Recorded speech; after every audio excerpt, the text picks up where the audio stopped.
CJSW presents Body Slam Poetry, an 8-part podcast series about Calgary and Alberta's wrestling legacy and the current independent scene. Adam Cole is one of the most decorated and beloved wrestlers of the modern era. He's wrestled and won championships for WWE, Ring of Honor, New Japan Pro Wrestling, and currently AEW, all by the age of 33. With all that success, in a sport as risky as pro wrestling, you can't be invincible forever.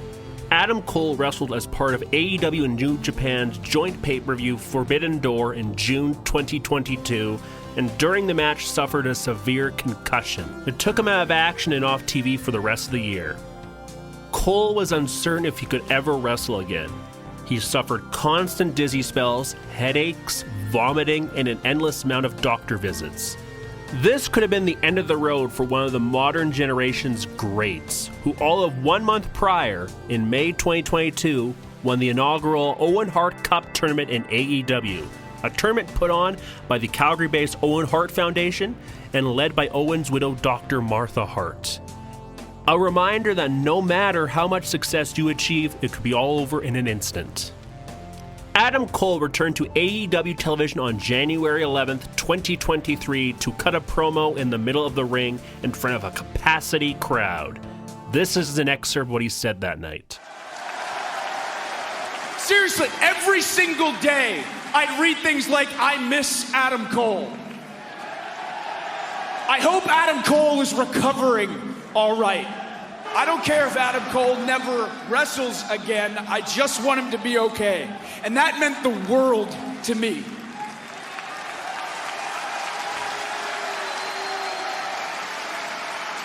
Because pro wrestling, at the end of the day, pro wrestling is a give and take type of situation. We give you everything that we have, the fights of our lives, and in turn, you show us appreciation. I had given you nothing for 6 months, but you were still there for me. For that, I am eternally grateful. Thank you. That give and take relationship that Adam Cole talks about is why pro wrestlers enter the sport in the first place, despite the risks being evident and public. That is one of the main reasons why one of the most disrespectful things you could ever say about pro wrestling is that it's quote-unquote fake. This episode will talk about the real-life wear and tear and toll pro wrestlers do to entertain us. And if you by chance have ever used the F word to describe pro wrestling, hopefully this makes you reconsider. Episode 4, It's Fake. When I was talking with Calgary journalist and wrestling historian Heath McCoy, who wrote the definitive book on Stampede Wrestling titled Pain and Passion, The History of Stampede Wrestling, he had this to say. I hate it when people say wrestlers it's all fake and they're not athletes. Dynamite Kid's in a wheelchair because it's fake. We discussed Stampede Wrestling legend Dynamite Kid in episode 2 of Body Slam Poetry, titled The History. So to elaborate on what Heath McCoy said following Dynamite Kid's storied career, where he wrestled for Stampede, WWF, All Japan Pro Wrestling, and New Japan Pro Wrestling, with his matches with Tiger Mask in Japan in particular being some of the most influential matches of all time in terms of the high-flying ability and innovative offense displayed, Dynamite Kid was forced to retire in 1996 due to the amount of back and leg injuries he had suffered throughout his career. 1 year later, in 1997, Dynamite, real name Tom Billington, lost the use of his left leg and had to use a wheelchair to get around, and was told by his doctors that he would never walk again. One of Dynamite Kid's signature moves was the diving headbutt, which is exactly what it sounds like. You jump off the top rope and land headfirst onto another human being who's laying on the mat. There's no way of faking that. Knowing what we know now about concussions or CTE, the dangers of doing moves like that are becoming more known, and we're seeing less of them in the sport. In fact, the neuroscientist who researched the effects of concussions in American football and later co-founded the Concussions Legacy Center and Boston University's CTE Center is Christopher Nowinski, who was a former wrestler who worked for the WWE for 1 year from 2002 to 2003. After suffering a concussion in a match on WWE Raw and experiencing post-concussion symptoms, he retired from pro wrestling, which led him down the path of his current career as he was speaking from personal experience. It goes back to Adam Cole from earlier in the show. The post-concussion symptoms he was experiencing were quite severe as well, but he rehabbed and took care and extra caution with himself that he was willing to get back into the ring. One profession I compare to pro wrestling is skateboarding, another high-risk and impact sport. It's just you and a little board trying to do the coolest tricks, or high spots to borrow a wrestling term. Like in pro wrestling, you are going to eat crap a lot. You're going to fall. You're going to bail. You're going to take a bump on the ground. It's going to hurt the next morning.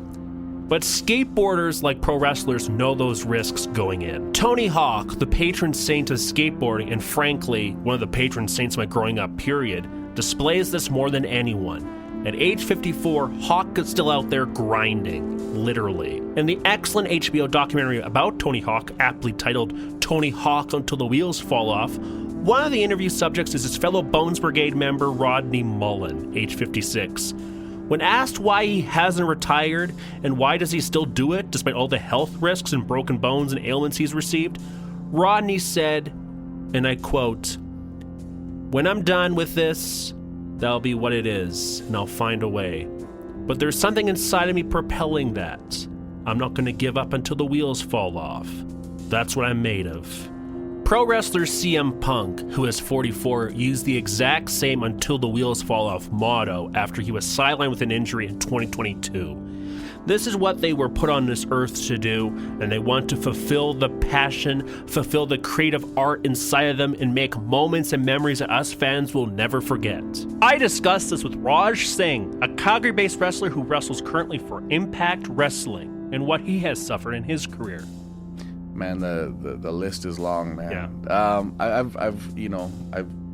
I've been lucky to not have broken any like major bones, like an arm or leg or something like that. You know, a lot of small things. Broke my hand a bunch of times, my wrist, collarbone.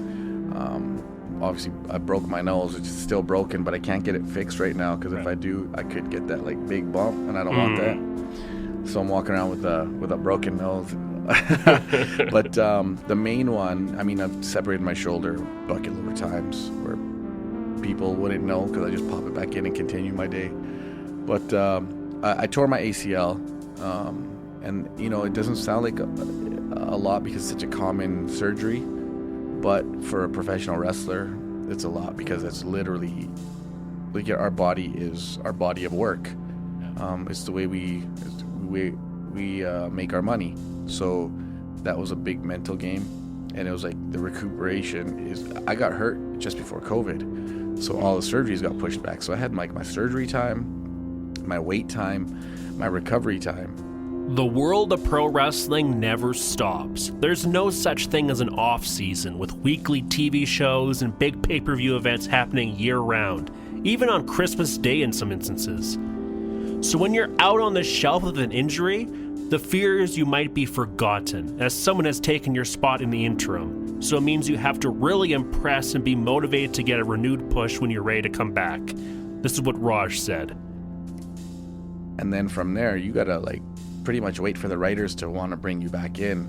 Right. Because you gotta remember too, like, I mean, again, me being a realist, I didn't have the best run in my first year and a half. So it was just okay at best. So when the writers hear that I'm ready, they were like, okay. And then when they found out I was ready, I was like, listen, man, I'm ready. Like, if you guys are going to use me, I mean, I want to be here, but if you're not going to use me, like, how much more time to my contract? They brought me back, and I had a very diligent and a very serious and committed training. So when I came back, like, they literally thought, some people were literally asking, like, or saying, "Nice to meet you," or "Who is that guy?" Like, they didn't know I was the same guy, which I was kind of happy about, but at the same time I was pissed. I was like, "Oh, dude, I worked with you for 2 years." People truly do not understand what it takes to be a pro wrestler. Even I, a lifelong fan, can only partly grasp it since I've never physically done it myself. I also talked to Ava Lawless, one of Calgary's rising stars and former RCW Women's Champion, and this is what she had to say on the topic. Well, for one, it's definitely a lot more physical and more painful than anyone believes it is. You know, everyone goes around saying it's fake, but the amount of abuse we put our bodies through, there's no way the average person could do that day in, day out. You have to really, really love it to put yourself through that.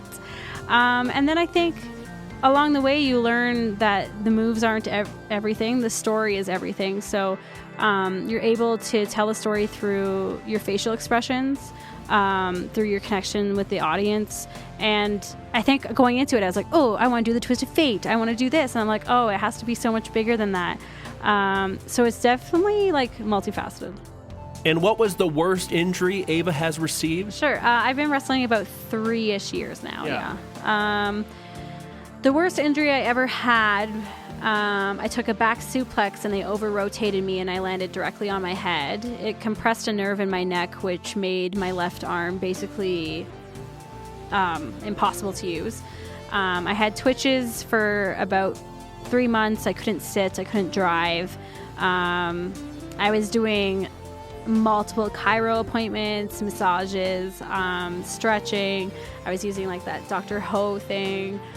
Basically anything to hurry up to get me back in the ring, because I basically couldn't step foot in the ring because there was nothing I could do because one side of my body was out of commission.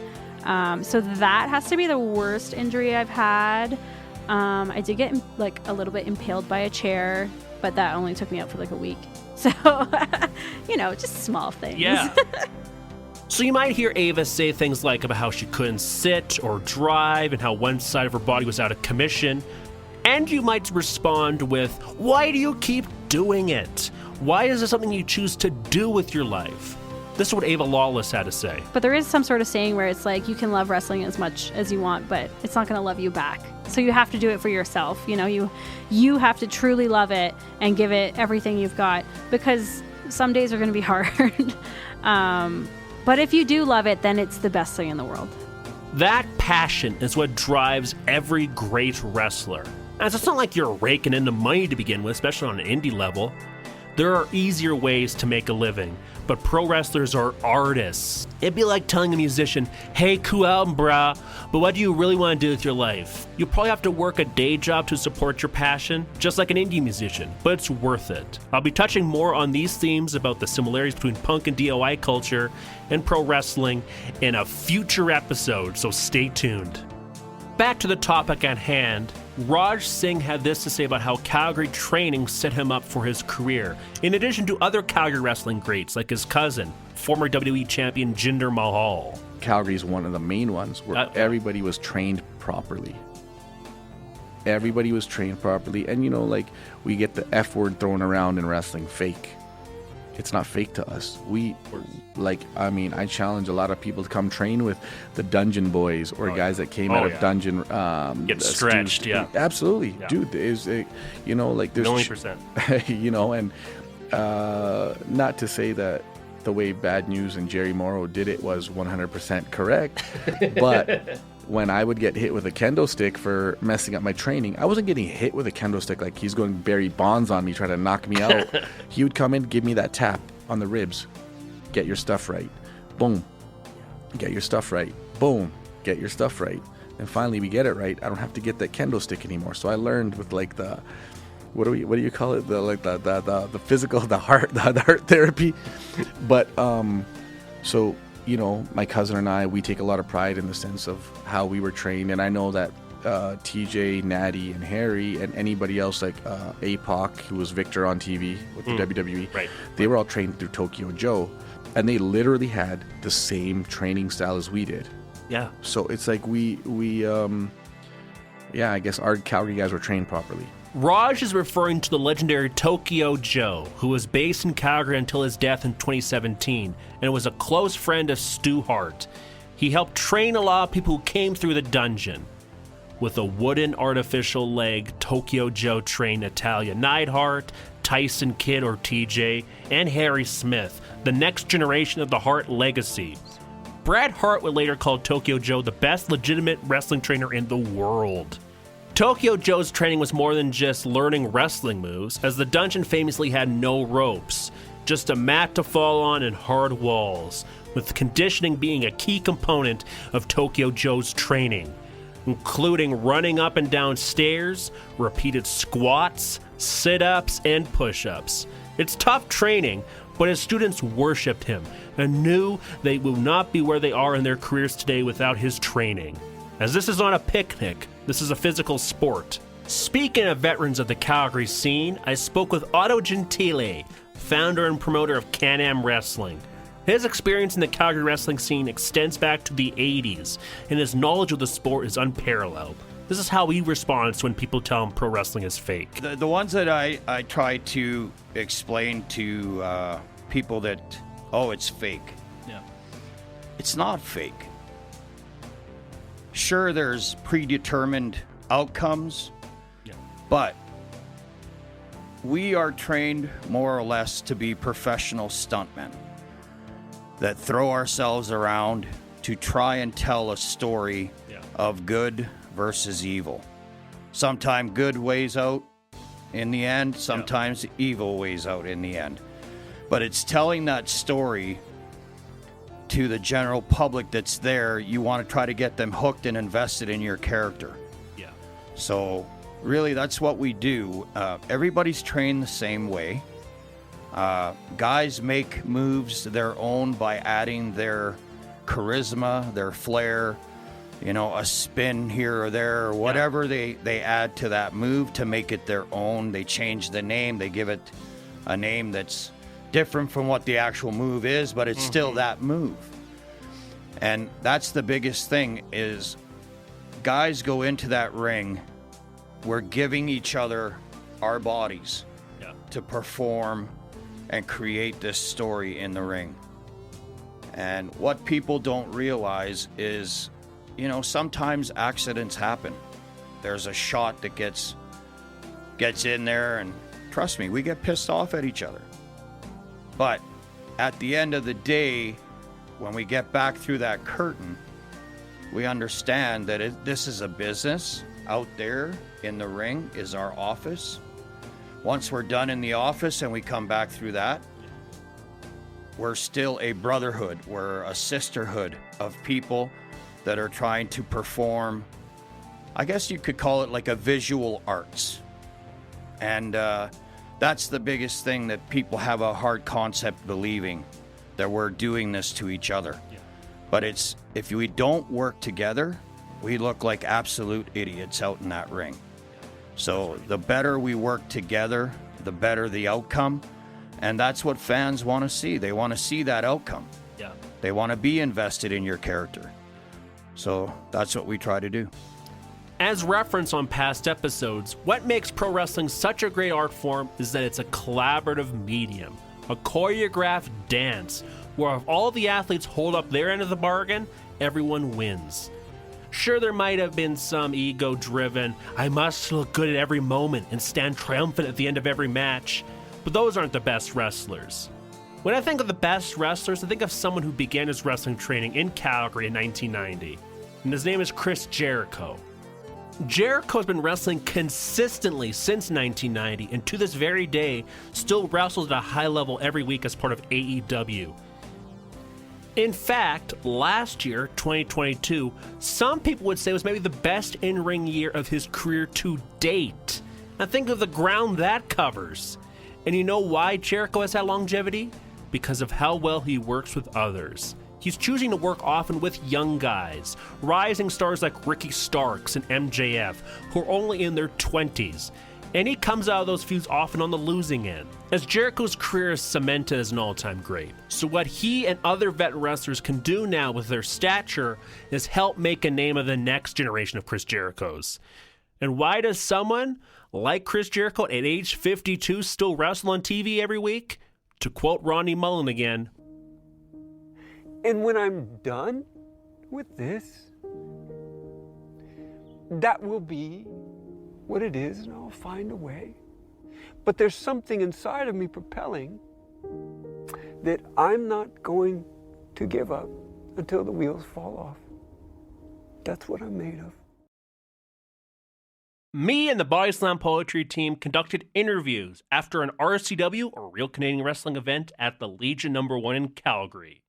Here is our interview with independent wrestler Joey Vendetta. Warning, this interview contains coarse language. When did you get into wrestling? Professionally, I got into the wrestling business in 2004.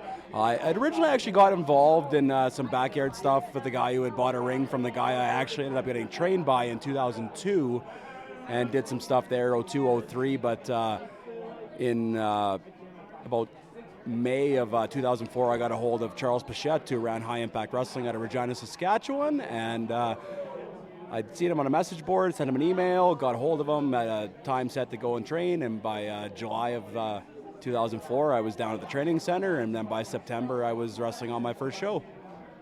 And that was, in all 2004, and me and Cannonball Kelly were the ones that were coming in from Moose Jaw to do that training.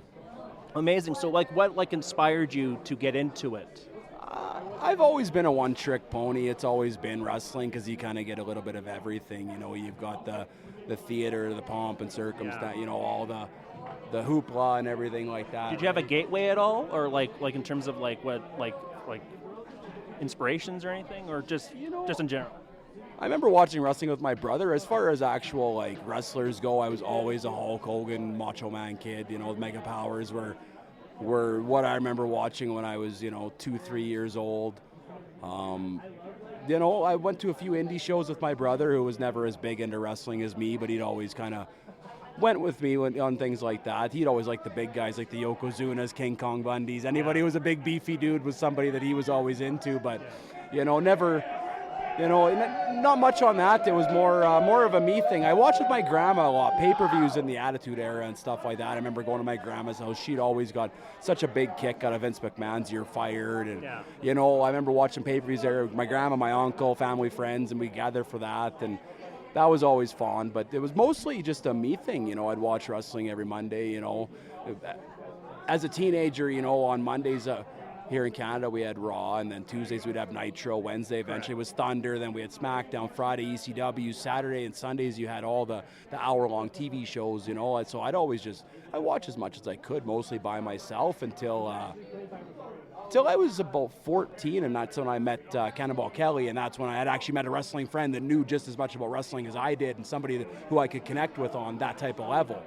So he's been my only real wrestling friend that I had as a teenager before I got into the wrestling business itself. Yeah.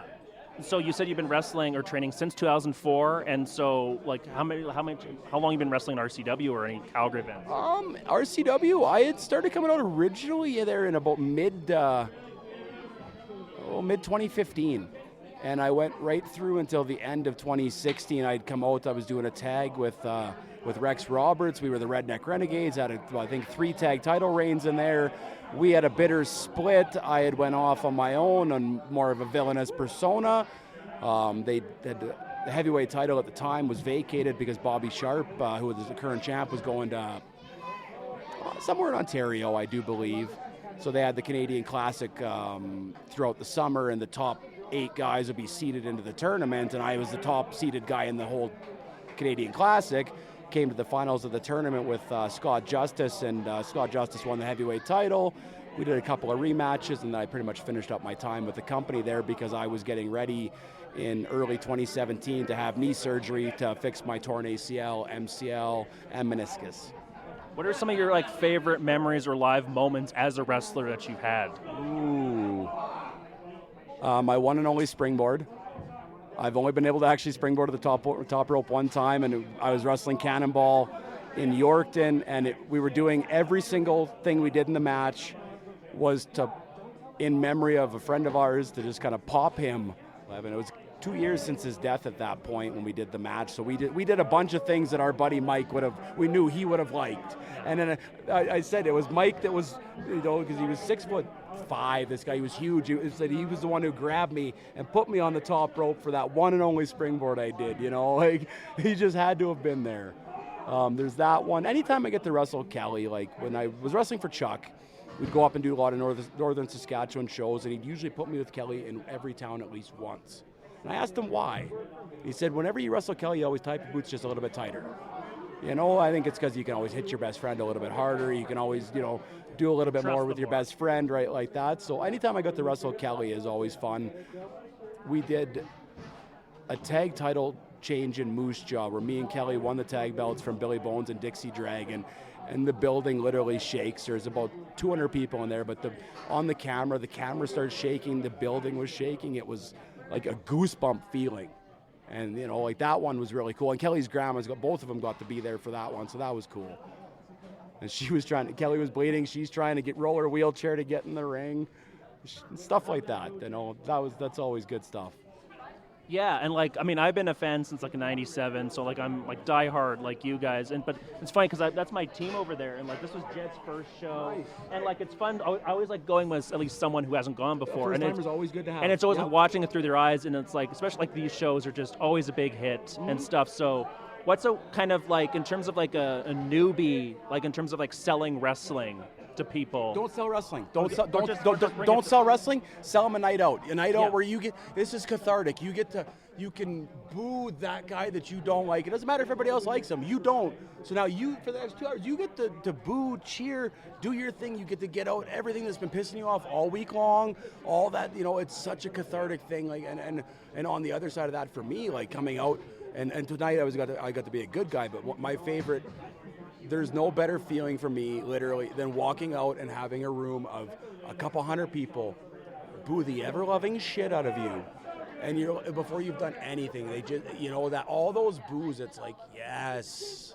Like, so way more than being cheered. Being cheered is very nice. Yeah. Being booed is such a beautiful feeling.